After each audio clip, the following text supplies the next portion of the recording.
என்னை ஆட்கொண்டவரும் நான் சேவிக்கிறவரும் ஆன ஆண்டவராகிய இயேசு கிறிஸ்துவின் நாமத்தினாலே அன்பின் நல்வாழ்த்துக்கள்.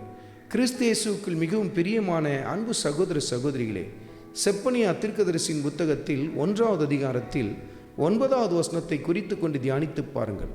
வாசற்படியை தாண்டி கொடுமையினாலும் வஞ்சகத்தினாலும் தங்கள் எஜமான்களின் வீடுகளை நிரப்புகிறவர்களை தண்டிப்பேன் என்று சொல்லி கர்த்தருடைய ஆவியானவர் சுட்டி காட்டுகிறார்.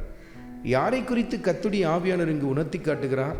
ஒரு எஜமான் கீழ் வேலை செய்கிறவர்கள். ஆனால் அந்த எஜமானுக்கு ஆசீர்வாதத்தை கொண்டு வருவதற்கு பதிலாக அவர்கள் என்ன செய்கிறார்கள்? அந்த எஜமானின் வீட்டிற்கு கொடுமையையும் வஞ்சகத்தையும் சாபத்தையும் அவர்கள் கொண்டு வருகிறார்கள் என்று சொல்லி கர்த்தருடைய ஆவியானவர் சுட்டி காட்டுகிறார். இன்றைக்கு இதெல்லாம் நம்ம ரொம்ப வெளியரங்கமாக பார்க்க முடியும். ஒரு நிறுவனத்தின் முதலாளி என்ன செய்வார்? நம்பி சில பேர்கிட்ட பொறுப்புகளை ஒப்பு கொடுப்பார். ஆனால் அவங்களோ தாண்டோனித்தனமாக தலைகால் தெரியாமல் தலைகணத்தினால ஆட ஆரம்பிப்பாங்க. நிறைய காரியங்களை என்ன செய்வாங்க? எஜமானுக்கு தெரியாமல் மறைத்து செய்ய ஆரம்பிப்பாங்க. இன்னும் சில பேர் நிறுவனத்திற்கு நான் நல்லது செய்கிறேன் அப்படின்னு சொல்லிட்டு காஸ்ட் கட்டிங் அப்படின்னு சொல்லி, அதாவது செலவுகளை நான் குறைக்கிறேன்னு சொல்லிட்டு நிறைய பேருக்கு சம்பள உயர்வை அப்படி என்ன பண்ணுவாங்கன்னா தள்ளுபடி செஞ்சுடுவாங்க. இப்போ சம்பள உயர்வுலாம் வேண்டாம் அப்படின்னு சொல்லிடுவாங்க. கொடுக்கலாம், ஆனால் கொடுக்காதபடிக்கு தடை பண்ணுவாங்க. இன்னும் சில பேர் இவெல்லாம் வேணாம், இவெல்லாம் உதவாதவன், இவனெல்லாம் அனுப்பி விட்டுடலாம், இவங்களெல்லாம் நீக்கிடுவோம், அப்போ நம்மளுக்கு வருமானம் மிச்சமாகும் அப்படின்வாங்க. ஆனால் இவங்கெல்லாம் காஸ்ட் கட்டிங் செய்யல, மாறாக அந்த எஜமானுக்கு வர வேண்டிய ஆசீர்வாதத்தை தான் கட் பண்ணி தூக்கி எறிகிறாங்க பாருங்கள். ஏன்னா வஞ்சகத்தினாலும் கொடுமையினாலும் எஜமானுடைய வீட்டை நிரப்பி கொண்டிருக்கிறாங்களாம்.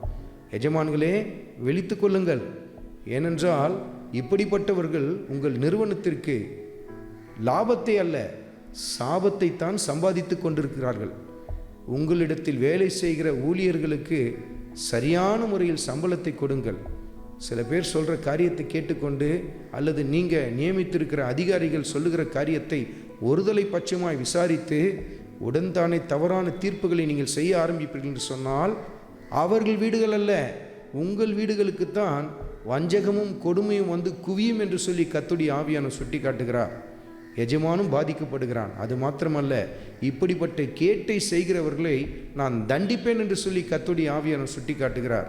அருமையான மகனே, அருமையான மகளே, இன்றைக்கு நீ ஒரு நிறுவனத்திலே ஒரு நல்ல நிலையில் இருக்கிறாய் என்று சொன்னால் இப்படிப்பட்ட காரியங்களை செய்து உன் நிறுவனத்திற்கு சாபத்தை கொண்டு வராதே, மாறாக அதற்கு ஆசீர்வாதத்தை கொண்டு வரத்தக்கதாய் கர்த்தருடைய வார்த்தைக்கு கீழ்ப்படிந்து நடக்க ஆரம்பி.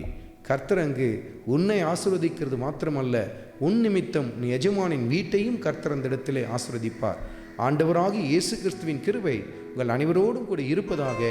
ஆமென்.